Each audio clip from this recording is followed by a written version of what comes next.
Yo, what's up, guys? Welcome back to the YouTube channel. Today is day 54 of vlogging the journey. So this is week number 3, I believe, of doing my weekly updates on the journey so far. And yeah, we'll just get straight into it. I don't want to waste too much time on the intro. So not many trades this week. We'll just go to my Notion page, and then I'll show you guys exactly what I did this week.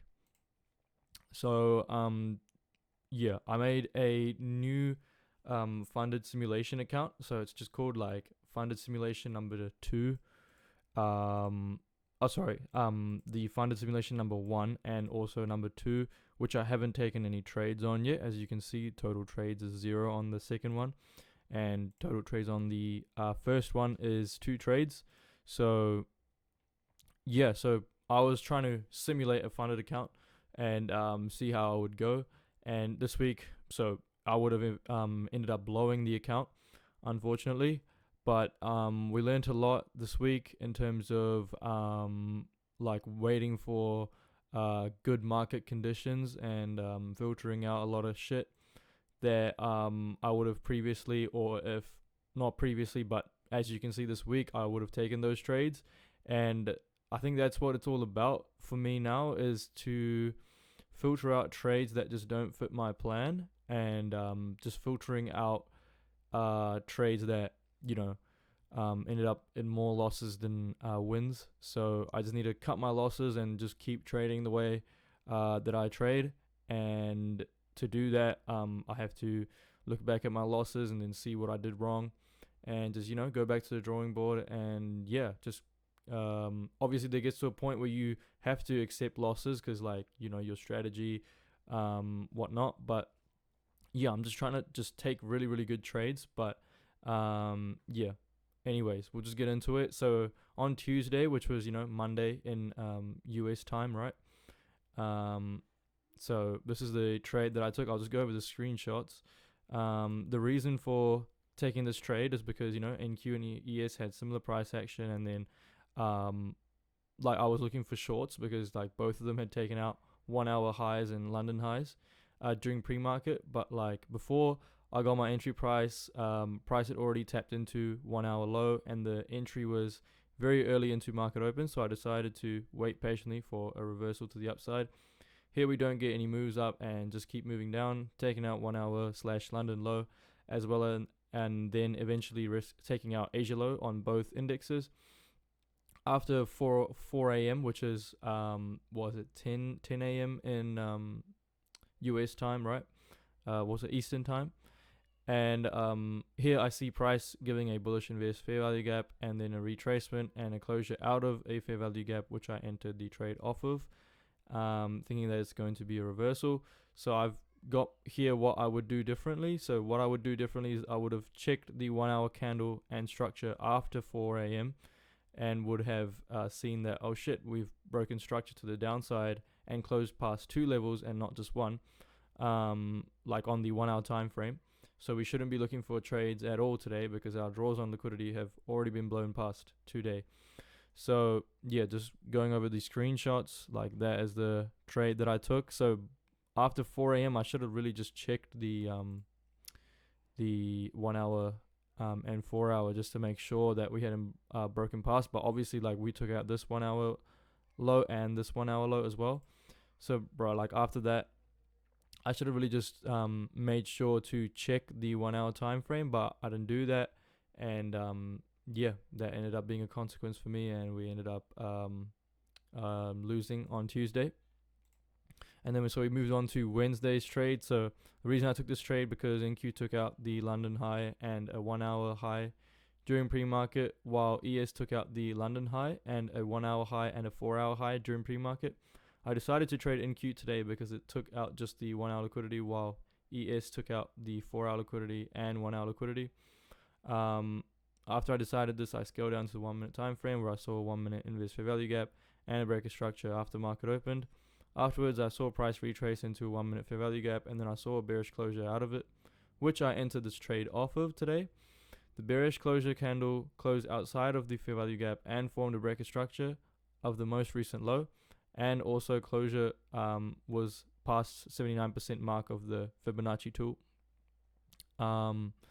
Yeah, so what I would do differently. So this loss was kind of valid. The only thing I think my issue was, like, the range was just way too small. Like, there was no real space for price to actually like break. So like, see, like, my 1 hour 1 RR take profit is like after the 1 hour liquidity. So obviously sometimes that shit kind of hits, but in most cases, like today, price just didn't move. And I think partially the reason is because um after I got my entry, the S&P went out and took that 1 hour liquidity, and then price reversed.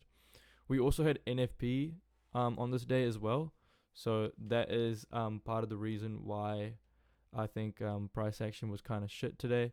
So I've also added a new filter to my strategy where I only trade off of SMT divergence on like either the 4 hour or the 1 hour. And then if the SMT gets invalidated, then I won't trade for the day. So like if ES and NQ take out 1 hour highs, let's say, that means that both of them are like taking out highs. That means I won't trade because there's no SMT unless there's a 4 hour SMT, if that makes sense. So if, like, let's say for example ES takes out a 4 hour high in that instance, then I would be looking to trade on the NQ because that is the leading index, right? So yeah, that's one filter I've added. And then the other filter is like just in terms of like market conditions, like the one you see here, like this price is not very expansive. Like levels are very, very close. It's a tight range, right? So that is also another filter I've added where I'm not allowed to really trade tight entries, like tight ranges, unless there's like a good my target is like a 1 hour at minimum, right? So that is also another filter I've added. So yeah, those are the filters and the things I've learnt this week in terms of my losses. So obviously my losses this week, right? And those are the only two trades I took, and the other 3 days I had no trades at all. So like on Thursday I had my reasoning for it as well. So my comments, no trade today as both indexes took out the same side liquidity after market opened on the 1 hour time frame, where NQ took out the London low and 1 hour slash Asia low, while ES took out the London low and a 1 hour low. This means that there was no SMT divergence on the higher time frames, and I was just waiting to see if maybe one of the indexes would take out the 4 hour low or something, or even take out 1 hour high, but this was very unlikely that we would get an SMT. So I knew today was probably going to be a no trading day. So that was Thursday, right? And then we had Friday. Friday we had CPI, so we didn't trade at all. Saturday, price took out 1 hour and 4 hour highs on NQ, waiting for price to reverse on ES since it has only taken out 1 hour highs, right? Like I mentioned before, like that would have potentially been a 4 hour SMT, right? But we didn't get that. Nearly got a setup on ES, but invalidated because we didn't get a proper closure after retracement into fair value gap. If price takes out 4 hour high on ES, then we will cancel trading today, as there is no SMT. No trading today, as ES also took out 4 hour liquidity, and there is no SMT today, and therefore no trade. So this was like my thought process during like the market, right? Like during my trading session. So yeah, man, that was this trading week. Only took two trades. Yeah, learned a lot this week in terms of my like execution and just being more aware of when the higher time frame closures happen, right? So those are like two things that I need to improve on for my trading to get better. So yeah, next week, so we've got the Christmas obviously, right? So like even from December, like I wasn't really expecting much this month anyways. Just because like, this is when like liquidity kind of dries up and the big players in the market aren't really on here. So probably going to be like no trading next week and the week after that as well. Obviously because of New Year's week, right?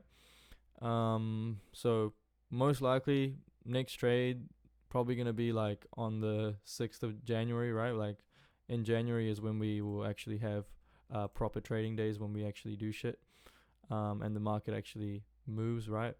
So yeah, that's the end of the video. So like I said, guys, like I'm keeping everything transparent on my journey so far. Like I'm literally tracking every single account I've ever had. Like, bro, I'm literally just, yeah, tracking every single detail about my trading journey, right? And yeah, so I appreciate every single one of you for watching the video and sticking to the end if you did.